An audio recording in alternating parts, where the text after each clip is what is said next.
There is a window in the middle of nowhere. No walls, no house, no reason for it to exist. And if you stare at it long enough, something inside starts staring back. But it only moves, only reaches for you when you blink. Welcome to Horror Audiobook. This is not a story about a place. This is a story about a boundary, one that should not exist and yet does. In the dead center of an unmapped desert, there stands a single mahogany window frame showing a room that cannot be found anywhere on Earth. Those who approach it report the same thing, the feeling of being watched, timed, studied. And the moment they look away, just for a second, it gets closer. This audiobook is a documented descent into that impossible threshold. And the realization that the window is not showing us something. It is waiting for us to enter. Chapter 1. Do not trust the coordinates they gave you. The first person who shared the coordinates did not describe what they found. They only wrote a single sentence before their account went silent. If you go, don't trust where you think you are. The numbers spread anyway. They always do. It began in the quiet corners of the internet, places that archive things no one wants to verify, threads with no moderators, files with no origin, a PDF stamped with a classification marking that didn't match any known agency. The coordinates appeared there first, repeated across separate sources that had no connection to each other. Every version matched exactly. Latitude, longitude, no variation. And yet, no one who followed them arrived at the same place. Daniel Reyes was not the first to notice that inconsistency. But he was the first to document it properly. A surveyor by profession, Daniel trusted numbers more than people. Coordinates were absolute, immutable. You could lie about what you saw, but not about where you stood. So when he found the thread, buried under years of digital decay, he didn't dismiss it. He tested it. At first it seemed simple. The coordinates pointed somewhere deep within an unnamed desert. No landmarks, no infrastructure, just empty terrain stretching endlessly under satellite imagery that looked slightly wrong. Not altered, just inconsistent. Small discrepancies in the dunes, shadows that didn't align with the sun's position, subtle enough to ignore, impossible to explain. Daniel packed lightly. He told no one. And he drove. The desert greeted him the way it greets everyone. With silence. Not the peaceful kind, not the quiet of a still morning or an empty room. This silence pressed in. It absorbed sound instead of lacking it. Even the hum of his vehicle seemed to vanish a few feet beyond the hood. The sky stretched wide and colorless, the sun hanging overhead like something pinned in place rather than moving. He checked his GPS. The coordinates remained steady, unchanging, reliable, at least at first. Hours passed, though outside the light never seemed to shift. Daniel drove deeper, watching the dunes rise and fall like frozen waves. Occasionally, he'd pass a formation that looked familiar, too familiar. But when he checked his route, the path behind him had already been swallowed. There were no tracks, not even his own. He stepped out once to confirm it.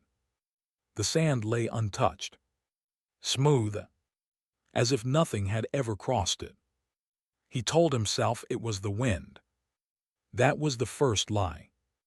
The second came when his compass began to drift. At first it was subtle, a slight tremor in the needle, a hesitation before settling. But as he continued forward, the movement became erratic. The needle spun slowly, then faster, then stopped altogether, pointing somewhere that didn't correspond to anything real. Daniel recalibrated it. Twice, then 3 times. Each result worse than the last.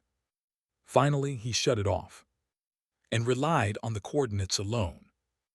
That was when the desert began to change. The desert rearranges itself around it.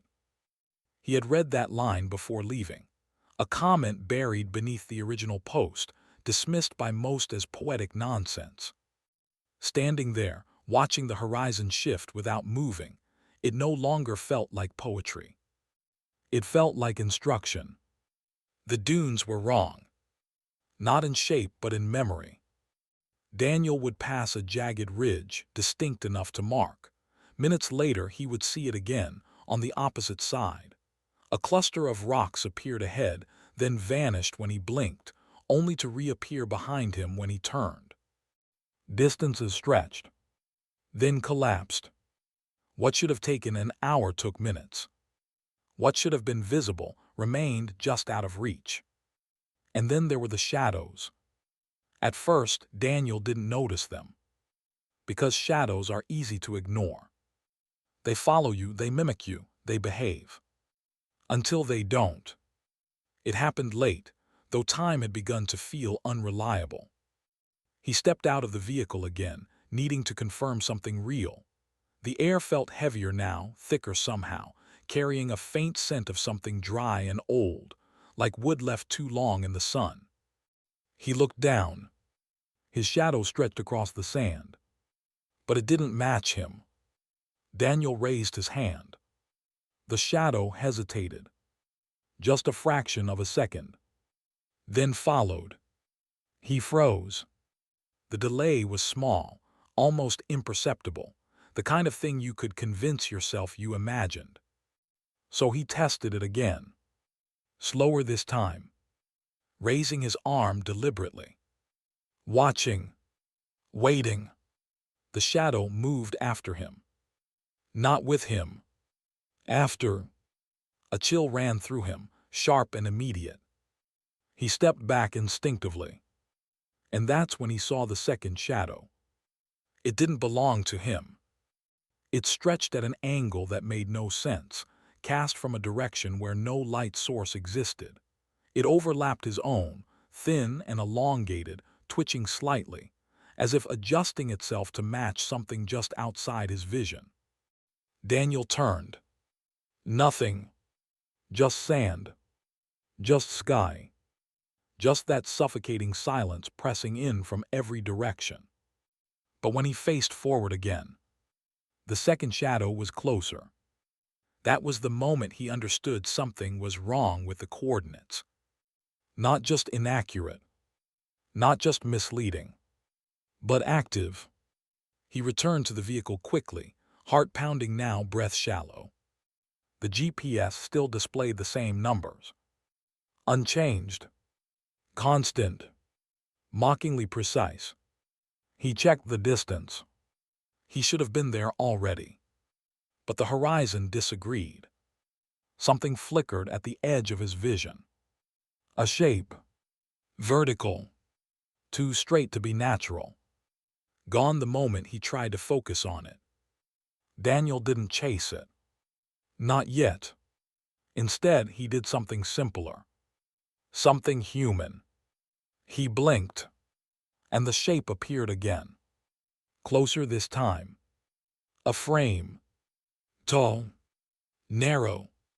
Standing alone in the distance where nothing should stand. His chest tightened. Not from fear. Not yet. But from recognition.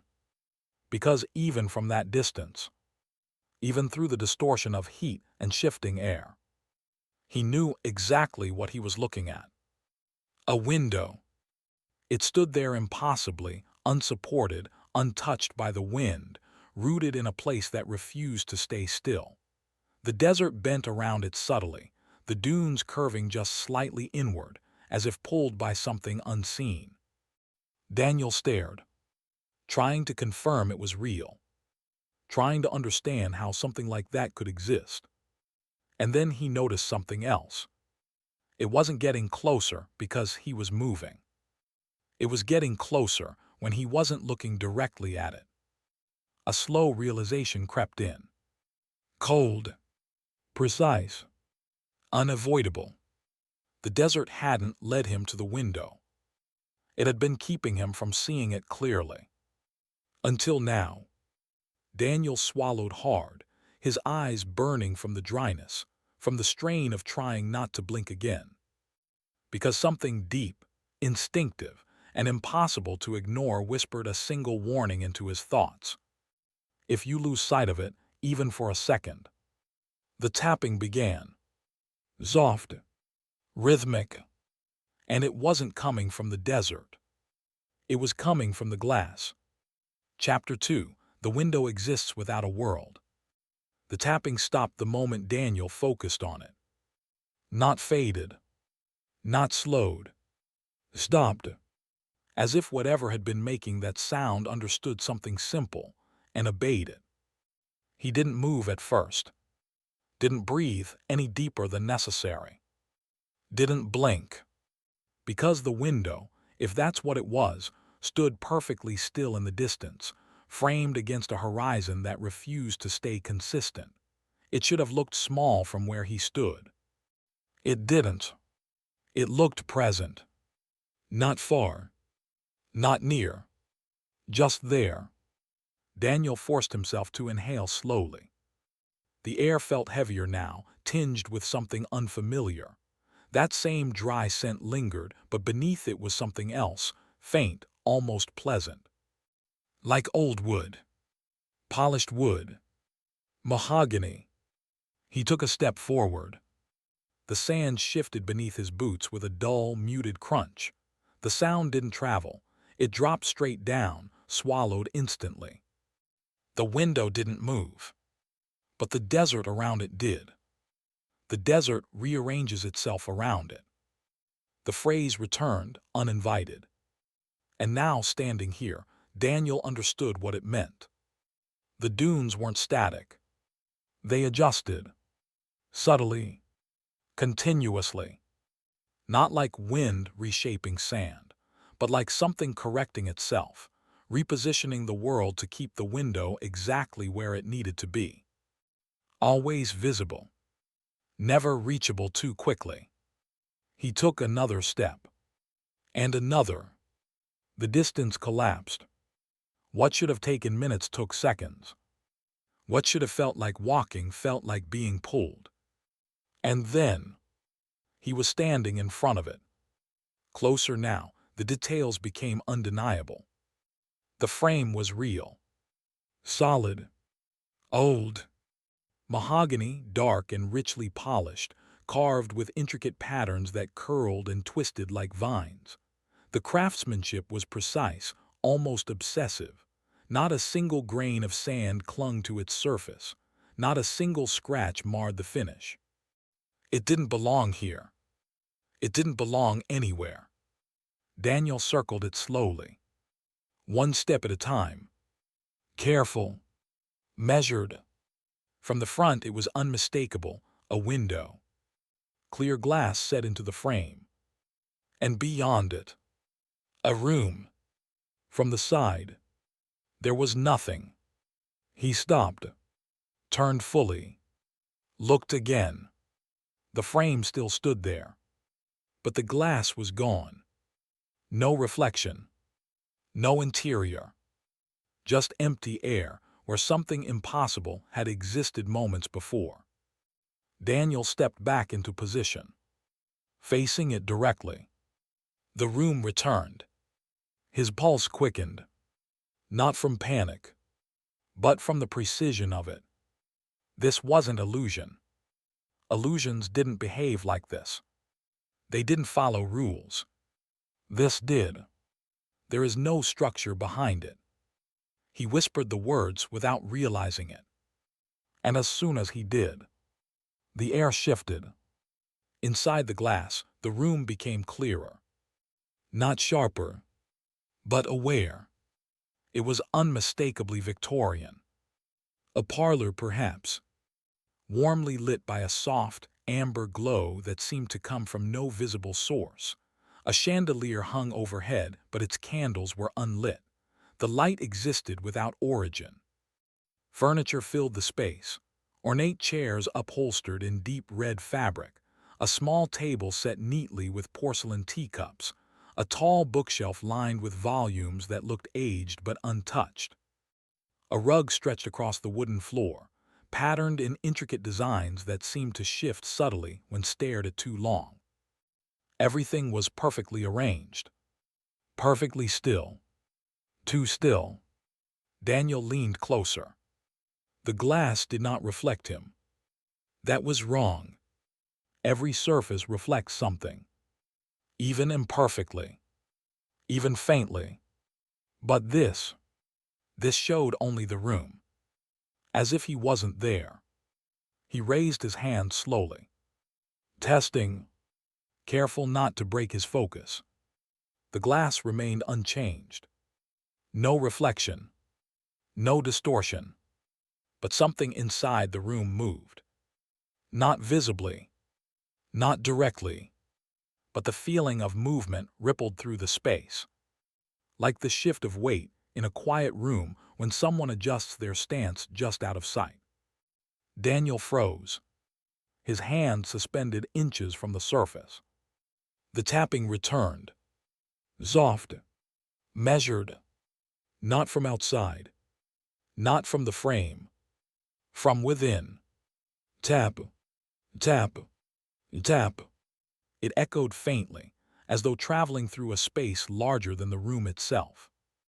Daniel's throat tightened. His eyes burned. He didn't want to blink, but instinct pressed against him, demanding it, forcing it. Just once. He resisted. The tapping slowed, matching something, matching him, his breathing, his pulse, the subtle tremor in his muscles. Tap. His chest rose. Tap. His chest fell. Tap. It wasn't random. It wasn't distant. It was synchronized. It learns your rhythm before you notice it has one. The thought surfaced unbidden, not remembered, not recalled, but placed inside the room. Something shifted again. This time Daniel saw it. A chair. It moved. Barely. A fraction of an inch. The kind of movement that could be dismissed as settling, as imagination, as anything but what it was. Except, the sound followed. A faint scrape. Wood against wood. Muted. Delayed. Daniel's heart pounded now. Louder. Faster.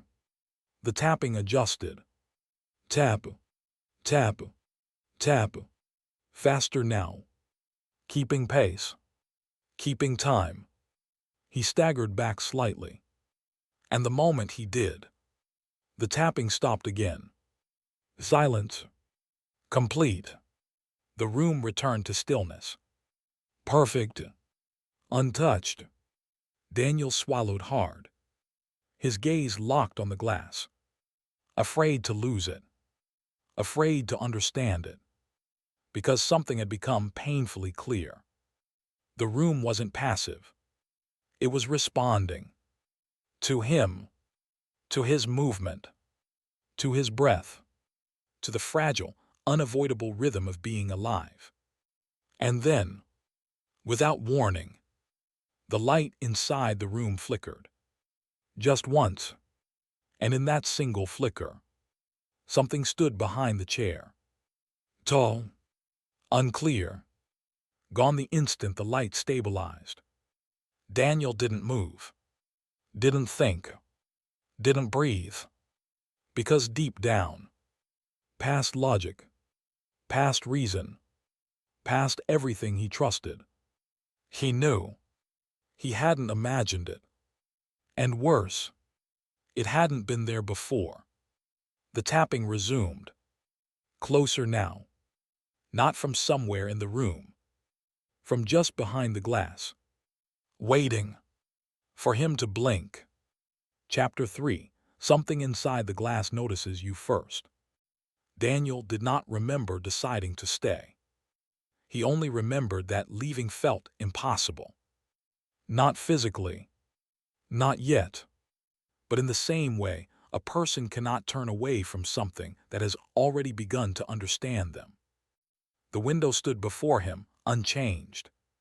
The desert behind him, unreliable. Shifting. Wrong. So he stayed where reality, at the very least, followed rules. The tapping had stopped again. But the silence it left behind was worse. Because now Daniel knew it wasn't random. It wasn't environmental. It was intentional. Waiting. He stood just far enough from the glass to breathe comfortably, his eyes locked onto the interior of the room. The Victorian parlor remained perfectly arranged, perfectly still, yet something about it had shifted. Not visibly, not measurably, but undeniably. It felt occupied. The chair that had moved remained slightly angled now, no longer aligned with the table. One of the teacups had turned just a fraction, its handle no longer facing outward. Small details, insignificant on their own. But together, they formed a pattern. Daniel exhaled slowly. And the moment he did, the tapping resumed. Tap. It came from the glass again, but closer this time. Tap. He leaned forward instinctively. Tap. And then, he saw it. A mark on the inside of the glass. It hadn't been there before. He was certain of that. The surface had been perfectly clear, impossibly untouched by dust or age. But now, there it was. A faint pale imprint. Not quite a fingerprint. Not quite a hand. Just a shape, pressed softly against the interior. Daniel's breath caught. His mind raced for explanations, condensation, distortion, some trick of light. But none of them held. Because the mark wasn't fading. It was deepening. As if something unseen was pressing harder against the glass. Tap. The sound came again. This time directly from where the mark was forming. Tap. The shape shifted slightly. Flattened. Spread. Daniel took a step back. And the moment he did, the mark disappeared. Gone. The glass returned to its perfect, impossible clarity. The tapping stopped. Silence. He stared. Waiting. Testing. Slowly, carefully. He leaned forward again. The room remained still. The glass remained empty. Nothing. Daniel frowned, confusion cutting through the fear for just a moment. He stepped closer. Still nothing. He hesitated. Then, deliberately, he blinked. The tapping returned instantly. Tap. And the mark was back. Closer. Not centered anymore. Not distant. Right in front of him. Daniel recoiled instinctively, heart slamming against his ribs. The imprint remained. Didn't vanish this time. Didn't retreat. It stayed, pressed against the inside of the glass, as though something stood directly opposite him. Breathing. Watching. The realization hit him slowly. Cold. Precise. It hadn't appeared when he looked away. It had appeared when he blinked. His throat tightened. It learns your rhythm before you notice it has one. The phrase returned again. Not as memory, but as confirmation. Daniel forced himself to stay still, to keep his eyes open, to fight the instinct clawing at him from behind his skull. Don't blink. The mark didn't move, didn't deepen, didn't spread. It waited. Seconds stretched, then longer. His eyes began to burn, dryness creeping in at the edges of his vision. The room remained unchanged, but the feeling shifted again. Closer, more focused, like something narrowing its attention. Daniel's breathing became shallow, controlled, measured, but his body betrayed him. A twitch, a reflex, a microscopic failure. He blinked. The tapping exploded into motion. Rapid, violent. Tap, tap, tap, tap. The mark slammed harder against the glass. No longer faint. No longer uncertain. Now it was unmistakable. A hand. But wrong. No fingers. No joints. No structure.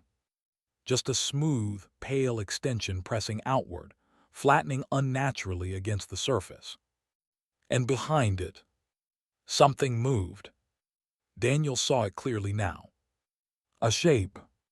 Tall. Too tall. Standing just beyond the reach of the glass. It leaned forward. And the hand, if it could be called that, stretched further. Tap, tap, tap. Faster now. Matching his pulse. Matching the panic rising in his chest. Daniel staggered backward.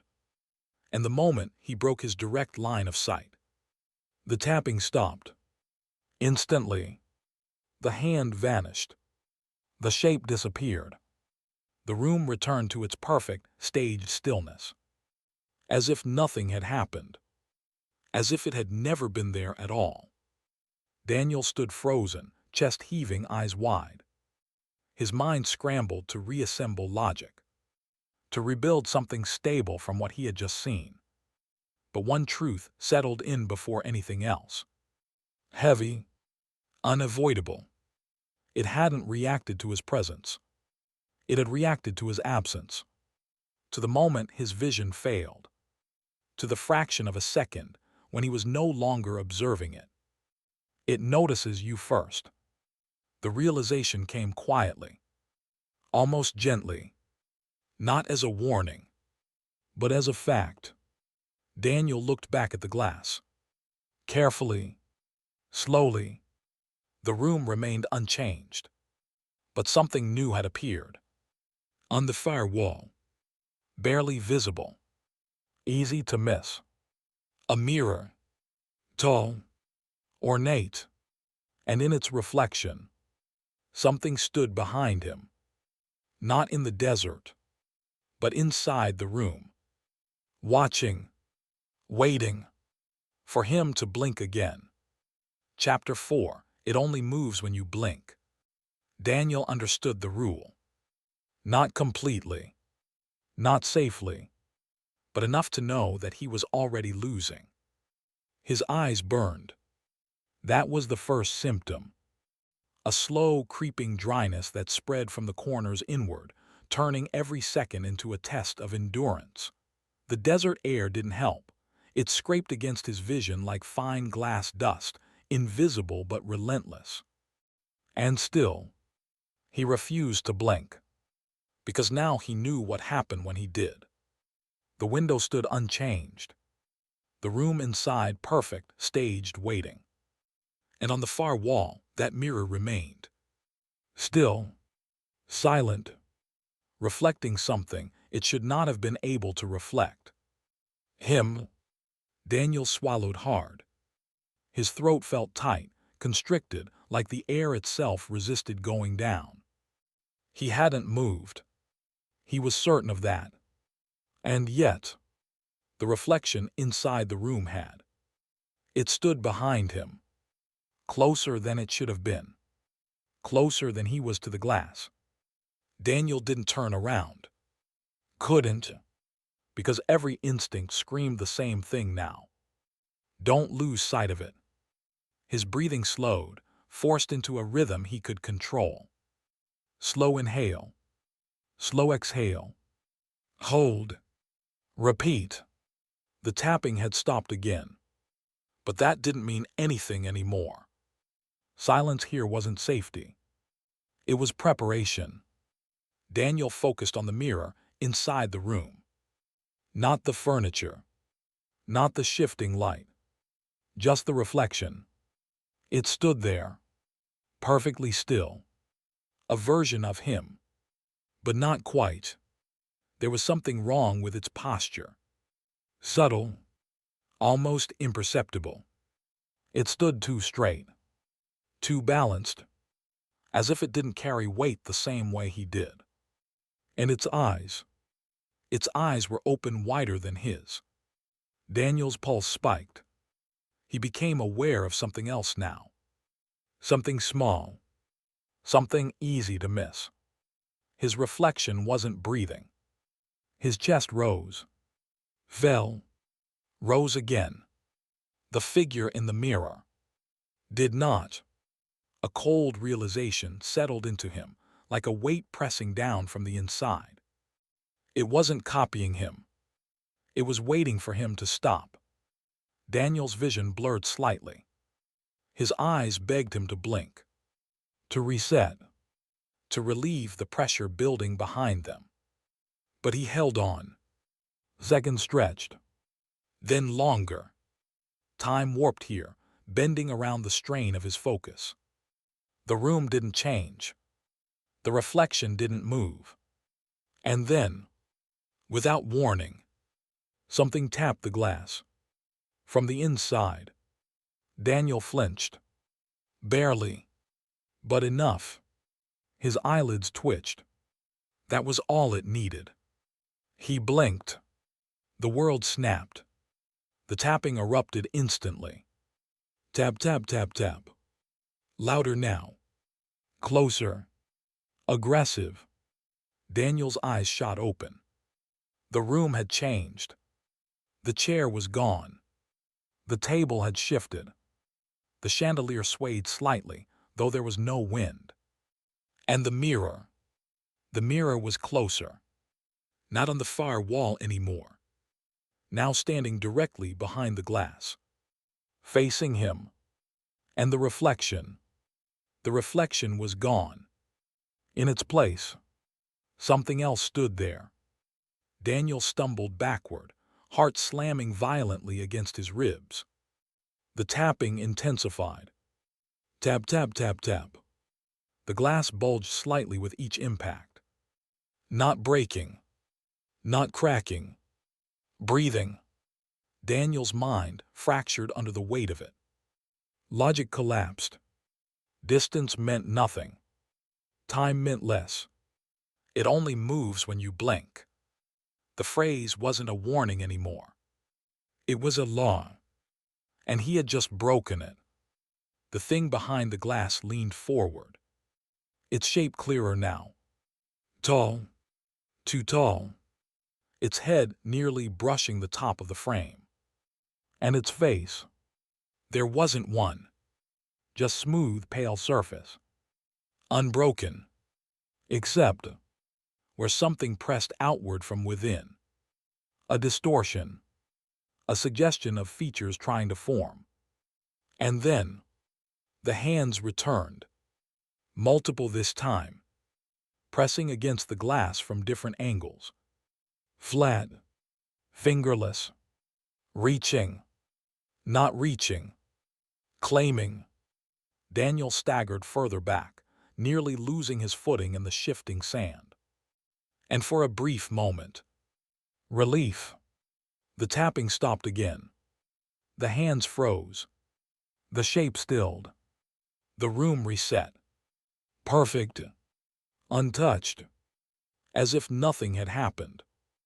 Daniel stood there shaking. Breathing hard. Eyes locked on the window.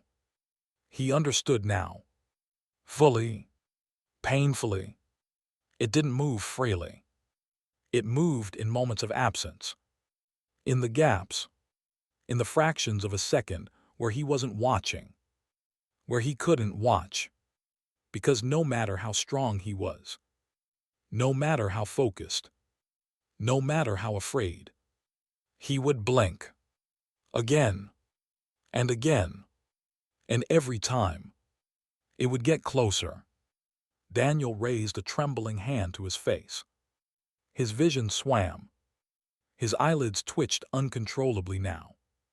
He tried to force them open. Tried to resist. But his body was failing him. A tear slipped from the corner of his eye. Burning. Blurring everything. He couldn't hold it much longer. And somewhere deep inside, beneath the panic, beneath the fear, a quiet, horrifying thought took shape. What if it wasn't trying to break through? What if it was waiting for him to come closer? The tapping returned, soft again, measured, patient, and this time, it matched the exact rhythm of his blinking. Tap. His eyes closed. Tap. They opened. Tap. The thing behind the glass leaned just slightly forward. Waiting, learning, becoming, and Daniel realized. Too late. He wasn't observing it anymore. He was syncing with it. Chapter 5. The room changes to match you. By the time Daniel realized the room was changing, it had already been changing for a long time. At first, it was easy to dismiss. Small things, details that could be explained away by stress, by exhaustion, by the slow erosion of certainty that the desert had already begun. But the window didn't deal in randomness. It dealt in precision. Daniel stood several feet back now, no longer trusting the space directly in front of the glass.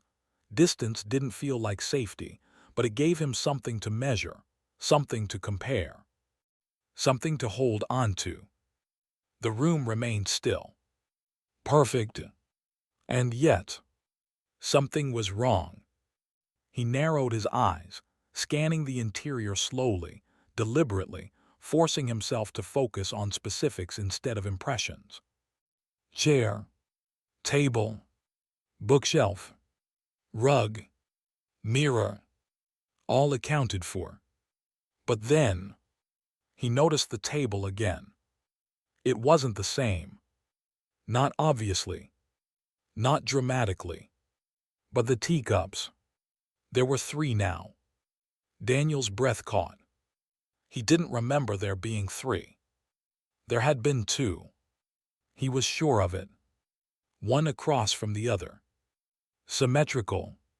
Balanced. Now, a third cup sat at the edge of the table. Turned slightly. Facing him.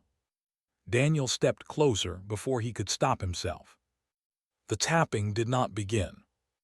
That was new. The silence felt intentional. Like the room was allowing this. Encouraging it. He leaned in slightly. Careful not to blink. Careful not to lose sight. The third teacup was different. Not in design. Not in age. But in placement. It was positioned exactly where someone would sit. If they were facing the window. Facing him. Daniel felt a tightness spread through his chest. No. The words slipped out under his breath. Quiet. Uncertain. Because deep down, he already understood. It is not showing a room, it is building one for you. The phrase settled into his mind like something remembered rather than learned. Daniel staggered back slightly. And the moment he did, the room shifted again. Subtle. Controlled. A book appeared on the table. It hadn't been there before. He was certain of that. It lay beside the third cup, worn and aged, its cover a deep, faded brown. The edges of its pages looked uneven, as if handled frequently or recently. Daniel stared at it, trying to recall, trying to connect it to something real. And then, his stomach dropped. He recognized it. Not the exact book, but the type. A field journal. The same kind he carried in his bag. Slowly, carefully, Daniel reached behind him, his hand trembling slightly as it searched. He found the zipper, opened it, and pulled the journal free. The weight was familiar. The texture, the wear along the edges. He looked down, then back at the window. The book inside the room hadn't moved. But now, he could see the details more clearly. The faint indentation on the cover, the slight tear along the spine, the same imperfections, the same damage. It wasn't similar. It was identical. Daniel's breathing quickened. Shallow, unsteady. He hadn't lost it. He hadn't dropped it. He was holding it. So how? The tapping resumed. Soft, slow, but not from the glass. From the table. Inside the room. Tap. The book shifted slightly. Tap. Its cover lifted. Just a fraction. Tap. Pages began to turn. Daniel froze. Every muscle in his body locking into place. The pages flipped slowly, one by one, until they stopped. Open. Facing him. He didn't need to step closer to know what he would see. He already knew, because he had written it. Coordinates. The same ones that had brought him here. His handwriting. His notes. Every detail. But something was different. At the bottom of the page, there was a line he did not remember writing. The ink was darker, fresher, as if it had been added recently, or was still being written. Daniel leaned in despite himself. Eyes locked on the page. The words were simple. You're closer than you think. His breath hitched. And then, the letters shifted. Slowly, subtly, rewriting themselves. You're already here. Daniel stumbled backward violently, nearly dropping the journal in his hand. The tapping stopped. The room reset. The book closed. The pages stilled. The teacups remained. 3 of them. Always 3 now. Daniel's grip tightened around his own journal. This wasn't mimicry. This wasn't reflection. This was adaptation. The room wasn't copying him. It was learning him. Piece by piece. Memory by memory. Detail by detail. And then, without warning, something else appeared. On the wall. A photograph. Small. Framed. Daniel's eyes locked onto it instantly. Because he didn't need to see it clearly to know what it was. He already felt it. The recognition. The dread. Slowly. Carefully. He leaned forward again. The image sharpened. And his worst fear confirmed itself. It was his home. Not just similar. Not just familiar. Exact. The angle. The lighting. The small crack near the doorway. Everything. Captured perfectly. As if someone, or something, had been there. Watching. Recording. Preparing. Daniel's chest tightened. His breathing faltered. The desert behind him no longer felt like the unknown. The window in front of him wasn't showing somewhere else anymore. It was showing pieces of him. Reassembling them. Inside. And then, the final detail shifted. The third teacup moved. Just slightly. Closer to the table's edge. Closer to the glass. Closer to him. As if inviting him to sit. The tapping returned. But softer now. Patient. Expectant. And this time, it didn't feel like a warning. It felt like a welcome. Chapter 6. The hands have no fingers, only intent. Daniel stopped thinking of them as hands. Because hands implied structure. Bones. Joints. Limits. What pressed against the glass had none of those things. At first, they had appeared one at a time, faint impressions, barely visible, easy to dismiss if you wanted to survive the moment without understanding it. But now, there were more. Not all at once. Never all at once. That would have been too obvious, too sudden, too easy to reject. Instead, they appeared gradually, each one introduced in the smallest possible moment of absence. A blink, a breath, a lapse in focus, and every time Daniel looked back, there was one more. He stood several steps away from the window now, his body trembling from exhaustion, his eyes raw and swollen from resisting the one thing he could not avoid forever. Blinking, the room inside remained intact. The table, the 3 cups, the journal, the photograph on the wall, all of it still there, still waiting. But the glass was no longer empty. A single pale shape pressed against it again. Flat, smooth, then another, then a third, each one slightly different in size. In angle, in pressure, they overlapped, layered, not reaching through, but pressing into, as if the glass were the only thing holding them back. Daniel's breath came in shallow bursts. His mind tried to impose logic where none existed. Their reflections. No. Their distortions. No. Their tricks of light. No. Because light doesn't push back. And the glass was pushing back. With every slow, deliberate press, the surface bulged outward slightly, as if resisting something that did not understand resistance. The tapping had changed. It was no longer rhythmic. Now, it was exploratory. Tap, tap, tap. Different points, different pressures. Testing. Daniel's eyes flicked from one shape to another, trying to track them all at once. Trying to understand how many there were. Trying not to lose sight of any of them. That was his mistake. Because while he watched the glass, something moved behind it.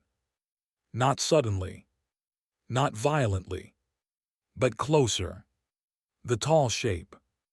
It stood just beyond the reach of the pressing forms, its featureless surface turned toward him, its presence more defined now, not because it had changed, but because he had. He could see it more clearly. Or maybe it wanted him to. The hands, if they could still be called that, shifted again. One of them flattened harder than the others. And then it slid, not across the surface, but within it, as if the glass had depth, as if it were not a barrier, but a layer. Daniel stumbled backward, a sharp breath tearing from his chest. The shape followed, not physically, not visibly, but closer, always closer. It is not reaching, it is claiming. The phrase echoed through him again. Louder this time. Clearer. Daniel shook his head violently, trying to push it away. Trying to stay grounded. But the evidence was in front of him. The shapes didn't grope. Didn't grasp. Didn't search. They pressed with certainty. With direction. As if they already knew exactly where they needed to be. One of them aligned perfectly with his chest. Another with his shoulder. Another with his face. Daniel froze. Because now, they weren't random. They were mapping him. Positioning themselves against him. Matching him. The realization struck with sudden, suffocating clarity. They weren't trying to get through the glass. They were trying to line up with him. To replace him. One surface at a time. Daniel staggered further back, his heel catching against uneven sand. He nearly fell. And in that split second, he blinked. The world shifted violently. The tapping stopped. The hands were no longer on the glass. They were inside the room, standing where he had been, pressed against the other side, facing outward, mirroring him. Daniel's heart nearly stopped, because now he understood something worse. The glass hadn't lost them. It had accepted them. And now they were closer to him than they had ever been before. The tall figure stepped forward, not walking, not moving, just closer. Its presence expanded, and the hands followed, not reaching outward anymore, but adjusting, aligning, each one settling into place along the invisible outline of a human form. A shape. His shape. Daniel's breathing broke. This wasn't observation anymore. This wasn't interaction. This was preparation for something inevitable, something precise, something patient. The glass pulsed once, soft, subtle, like a heartbeat, and for the first time, Daniel felt something from it. Not fear, not threat, but intent, clear, focused, unquestionable. It wasn't trying to pull him in. It wasn't trying to break out. It wasn't trying to attack him. It was waiting for him to fit. The tapping returned. But now, it didn't come from the glass. It came from behind him. Daniel's body locked in place. His breath stopped, because slowly, very slowly, his shadow stretched across the sand in front of him. And for the first time, it lifted its arm. Before he did. Chapter 7. People who stared too long are still inside. Daniel did not turn around. Not when the tapping came from behind him. Not when his shadow moved before he did. Not even when every instinct in his body screamed at him to run. Because something worse than fear had taken hold now. Understanding. If he turned, he would lose sight of the window. And if he lost sight of the window, even for a second, something would change. Something irreversible. So he stood there, frozen, breathing shallow, eyes locked forward. The glass remained still. The room remained perfect. But it was no longer empty. Daniel saw them now. Not clearly. Not all at once. But enough. Shapes. Faint at first.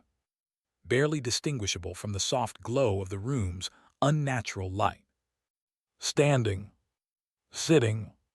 Waiting. There had been none before. He was certain of that. Now, there were several. They didn't move. Didn't react.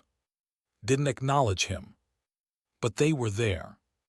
And the longer he looked, the more defined they became. A figure near the bookshelf. Tall. Still. Another seated at the table. Head tilted slightly downward. And one, standing near the mirror. Closer than the others. Daniel's breath hitched. Because something about them felt familiar. Not their faces. Not their forms. But their presence. Like echoes. Like memories. Fragments of something that had once been whole. The tapping behind him grew louder. Not rhythmic. Not controlled. Erratic. Unstable. As if something outside his vision was becoming impatient.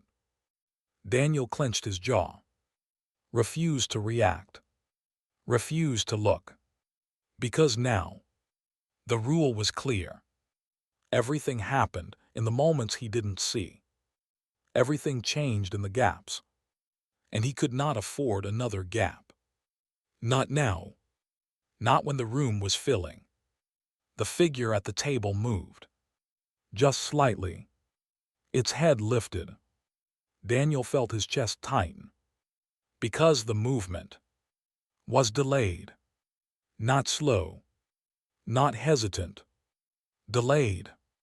As if it had waited for something first. As if it had been waiting for him to blink. But he hadn't. So how? The answer came slowly. Horribly. They weren't waiting for him anymore. They were learning to move without him. The figure turned its head. Not fully. Just enough. And for a brief, unbearable second, Daniel saw its face. Or what remained of one. Smooth. Faded. Like something that had forgotten how to be human. Its features were not missing. They were incomplete. As if erased over time. As if existence itself had worn them down. Daniel staggered slightly. His vision swimming. His focus cracking. The tapping behind him surged. Louder. Closer. Something was moving there. Something matching his hesitation.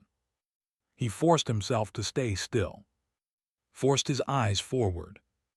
Because inside the room, more figures were appearing. Not entering. Not arriving. Emerging. From corners that had been empty seconds before. From spaces that should not have contained anything. A woman near the far wall. A child beside the chair. A man standing too close to the glass. All of them still. All of them silent. Watching. Not him. The room. As if they were waiting for something to happen. As if they had seen this before. Daniel's breath trembled. They are still inside. The phrase surfaced. Heavy. Final. Not trapped. Not contained. Still. As if they had never left. As if leaving had never been an option. The figure near the glass shifted. Closer. Daniel's pulse spiked violently. Because now, it was facing him. Directly. And for the first time, it reacted. Its head tilted. Slightly. Curiously. As if recognizing something. As if remembering. Daniel's throat tightened. Because the shape. The height. The posture. It was wrong. Not entirely. But enough. Enough to trigger something deep in his memory. A fragment. A name. A face he had seen before. In a photograph. On the wall. Daniel's eyes flicked toward it. Just for a second. The image remained. His home. Unchanged. But now, there was something new inside it. A figure standing in the doorway. Watching from within the photograph. Watching him. Daniel snapped his gaze back to the glass. Heart racing. Breath breaking. The figure inside the room had moved again. Closer. Too close. Now standing just behind the glass. Exactly where he stood. Mirroring him. But not perfectly.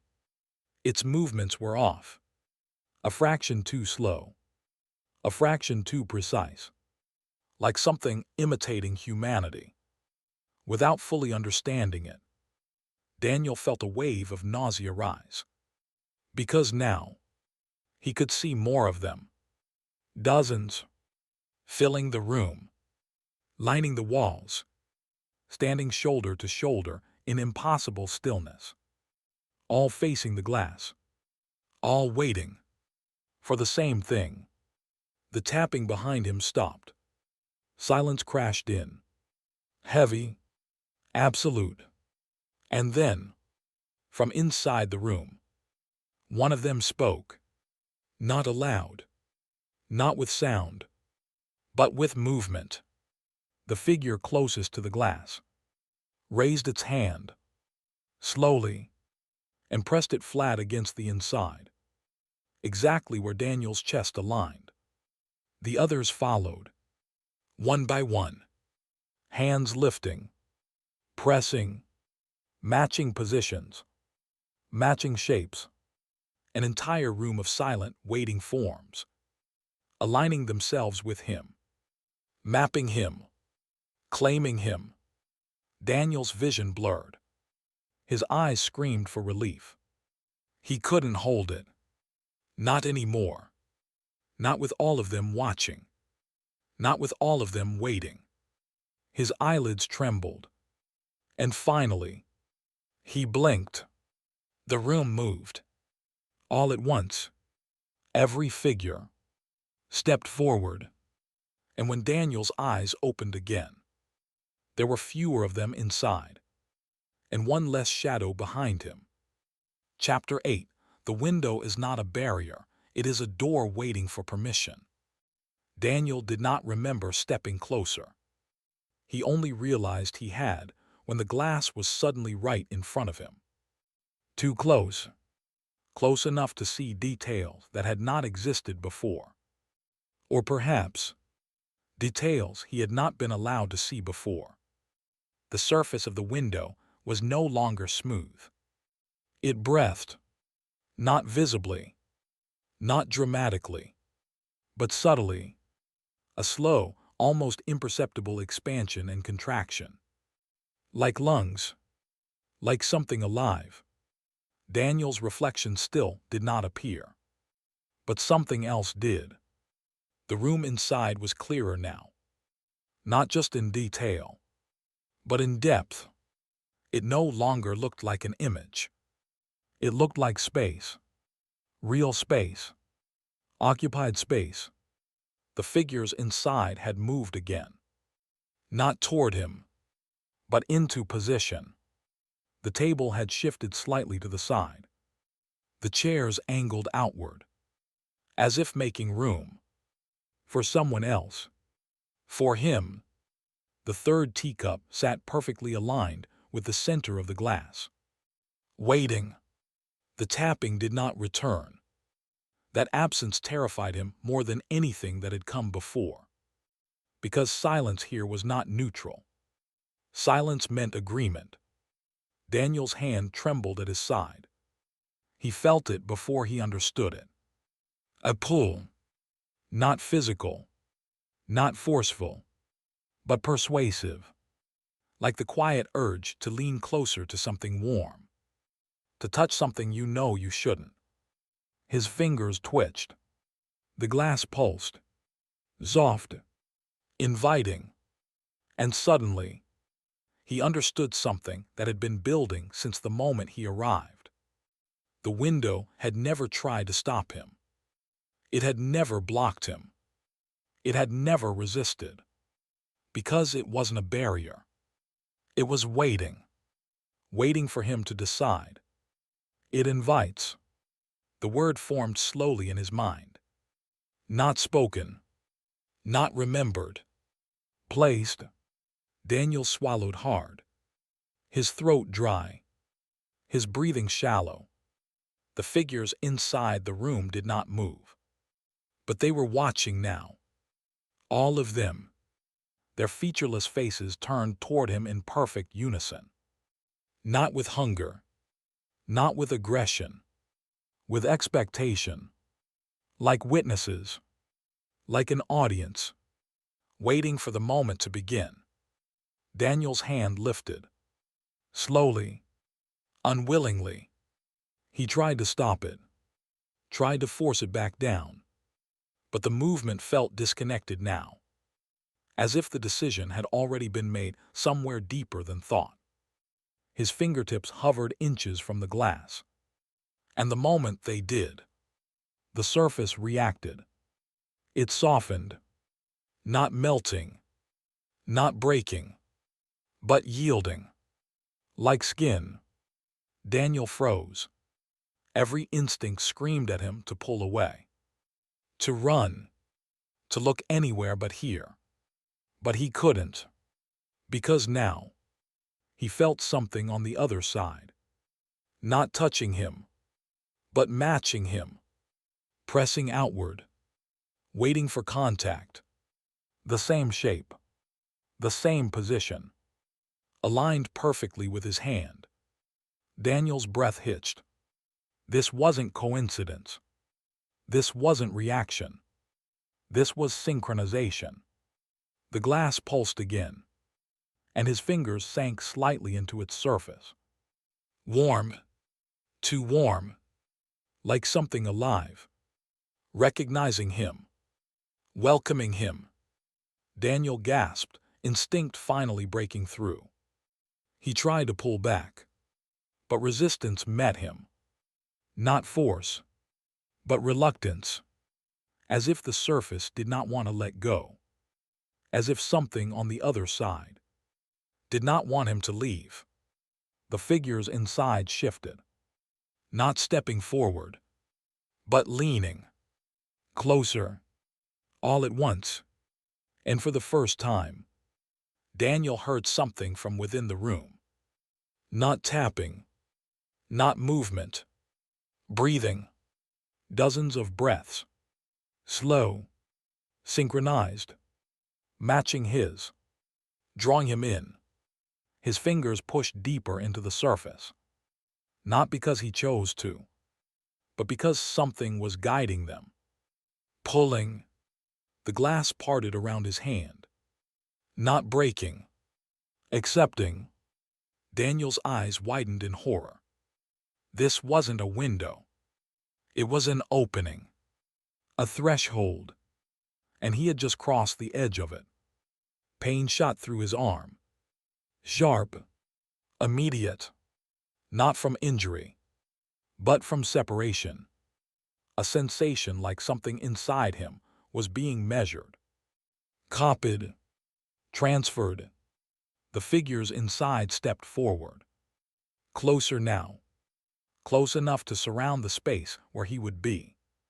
Where he was becoming. Daniel screamed. And the sound didn't echo in the desert. It echoed inside the room. His voice, coming from both sides. His body jerked backward. And suddenly, the connection broke. His hand tore free from the surface. The glass snapped back into place. Smooth. Perfect. Untouched. Daniel collapsed onto the sand, gasping for air, clutching his arm. The skin was intact. No wounds. No marks. And yet, it didn't feel like his anymore. The room inside had changed again. The figures had stepped back, returning to their positions. But one thing remained different. At the table, the third chair was no longer empty. Someone was sitting there now, perfectly still, facing the glass, facing him. Daniel's breath caught, because he didn't need to see the face, didn't need to confirm it.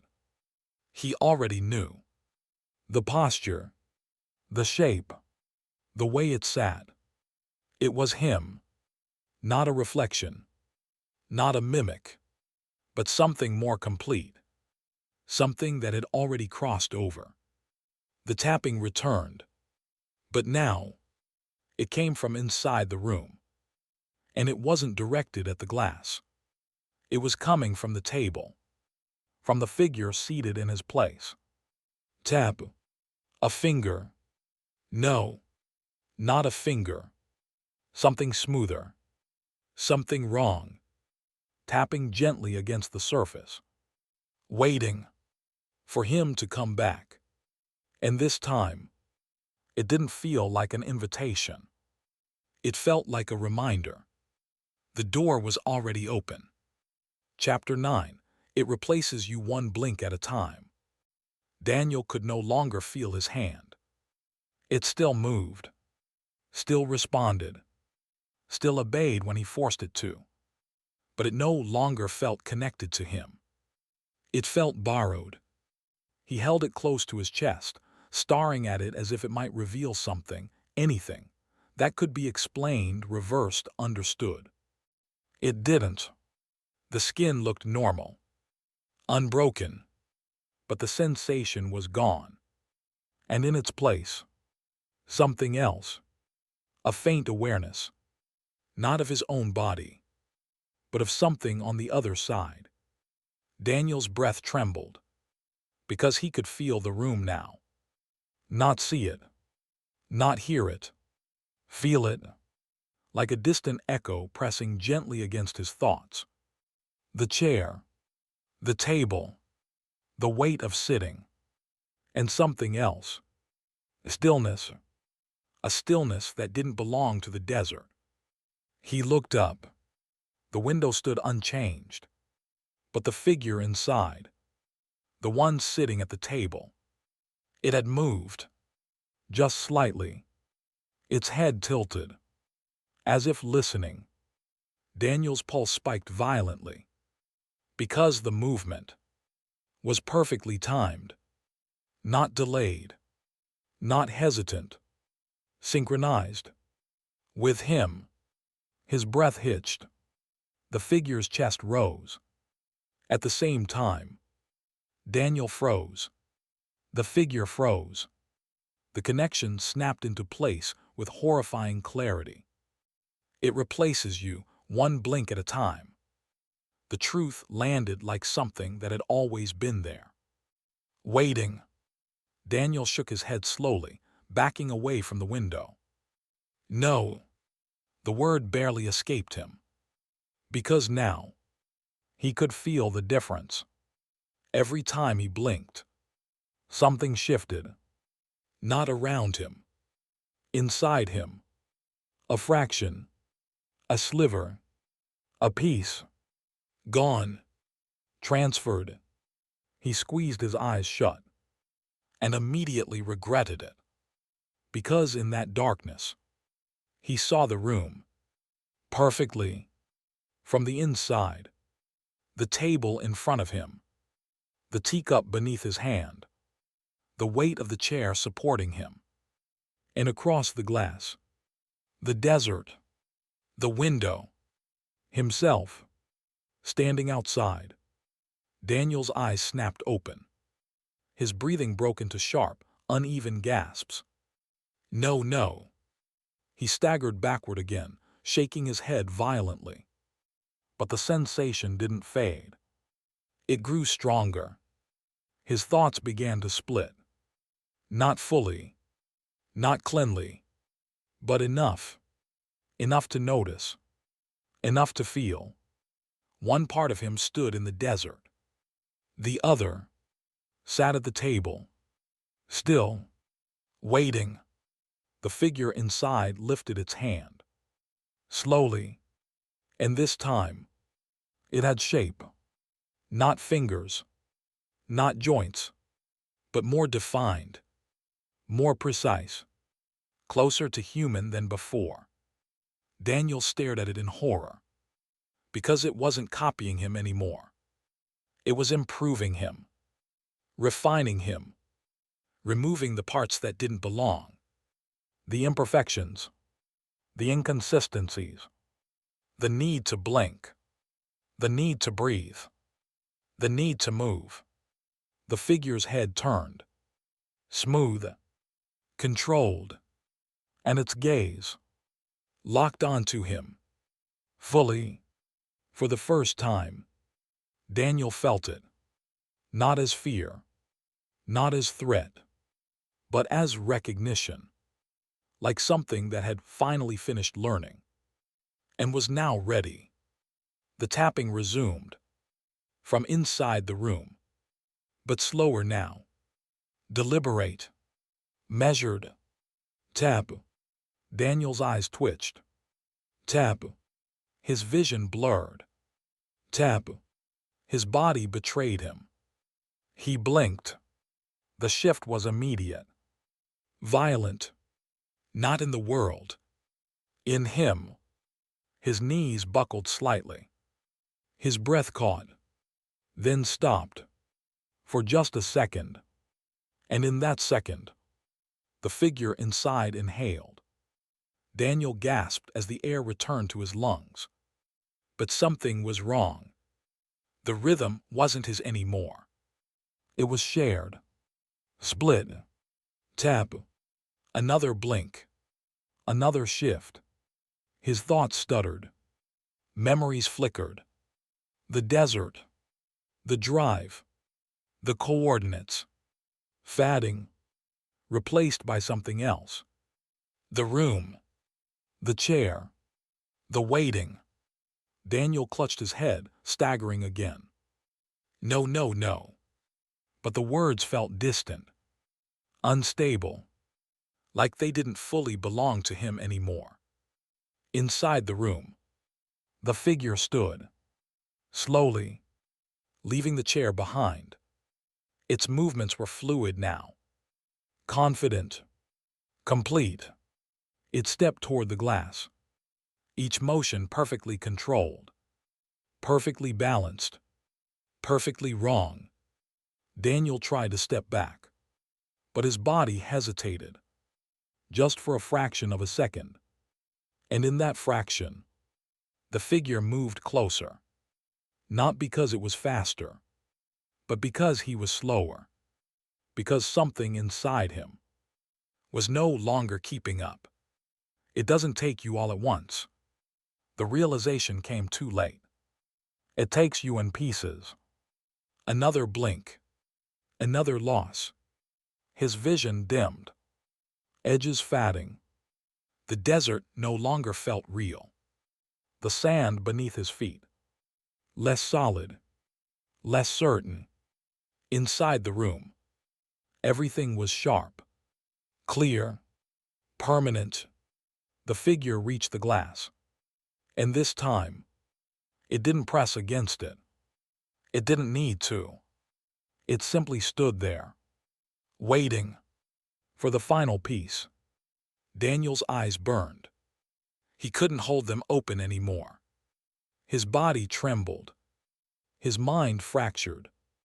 And somewhere, deep inside, a calm voice whispered something that felt like surrender. Just blink. His eyelids fell. And when they opened again, the desert felt further away. And the chair inside the room was empty. Chapter 10. The window does not stay in the desert. The desert was gone. Not instantly. Not completely. But it was no longer where Daniel stood. At least not entirely. The sand still stretched outward. The sky still hung above him. The horizon still existed. But it felt thin.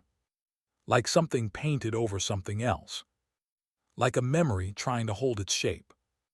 Daniel blinked slowly. And for a moment, he saw the room. Not through the glass. Not framed. But everywhere. Overlaying the world like a second reality pressing through the first. The table stood where the dunes should have been. The chandelier hung where the sun once burned. The walls were forming. Faint at first. Barely visible. But growing stronger. With every blink. Daniel staggered forward, his breath uneven, his thoughts fractured beyond repair. No. The word felt distant. Disconnected. Because now, he could feel both places at once. The desert beneath his feet. The wooden floor beneath him. One unstable. One solid. And the difference between them was becoming clearer. The desert shifted. The room did not. The desert changed. The room remained. The desert reacted. The room waited. Daniel's chest rose sharply. He understood now. This was never about location. Never about finding something hidden. The window had not been placed in the desert. The desert had been placed around the window. And now, that boundary was dissolving. The glass no longer stood between two places. Because there were no longer two places. There was only Transition. The tapping returned. Not from the window. Not from behind him. From everywhere. Tap. The sound echoed through the sand. Through the air. Through his bones. Tap. And then, Daniel saw it. Not ahead. Not behind. But beside him. A reflection. In nothing. Just there. A faint outline. A frame. Standing in the empty air. The same mahogany structure. The same impossible glass. Only smaller. Closer. Daniel turned his head slowly. Another one appeared. Further away. Then another. And another. Each one identical. Each one standing where nothing should stand. Scattered across the landscape like seeds. Or like doors. Waiting. The realization struck like something ancient finally understood. It was never just one. It was never contained. It was never isolated. You don't find the window. The phrase completed itself. It learns how to find you. Daniel's breathing broke. Because now, he could see them everywhere. Not just in the desert, but beyond it. In the shimmer of heat against the horizon. In the reflection of light off invisible surfaces. In the dark spaces where shadows gathered too thick. Windows. All of them watching. All of them waiting. And inside each one. The same room. The same figures. The same stillness. Daniel's vision flickered. And suddenly, he wasn't standing anymore. He was sitting. The transition was seamless. Effortless. One moment. The desert. The next. The chair. The table in front of him. The teacup resting beneath his hand. The room. Complete. Daniel froze. No. Not froze. Stilled. Because movement. Movement no longer felt necessary. The need to breathe. Gone. The need to blink. Gone. The need to resist. Gone. Across the glass. The desert remained. But distant now. Faded. And standing there. Was someone else. A figure. Unsteady. Breathing hard. Eyes wide with confusion. New. Daniel watched them. Not with curiosity. Not with fear. But with recognition. Because he had stood there once. He had felt that confusion. That resistance. That desperate need to understand. The figure stumbled forward. Closer to the glass. Closer to the truth. And Daniel understood what would happen next. Not as prediction. But as certainty. The tapping began. From his hand. Slow. Measured. Tap. The figure outside flinched. Tap. Their eyes widened. Tap. They leaned closer. Just like he had. Daniel didn't move. Didn't react. Didn't think. Because now, he didn't need to. The room held him. Perfectly. Completely. And outside, the world continued to shift. To rearrange. To guide the next person closer. To the frame. To the glass. To the moment where they would understand. Too late. That the window was never showing them something else. It was showing them what they were becoming. The figure outside raised their hand. Hesitant. Afraid. Drawn forward by something they could not resist. Their fingers hovered inches from the surface.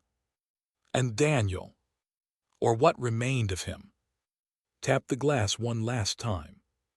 Soft. patient, certain, tap, waiting for them to blink. Closing chapter. The window was never in the desert. It was never bound to coordinates or maps or any place you could escape. It was a test, a slow, patient observation of human weakness, your need to look, your inability to resist blinking, your instinct to understand what should not be understood. Every moment you listened, every image you imagined, every time you pictured that frame standing alone, you brought it closer.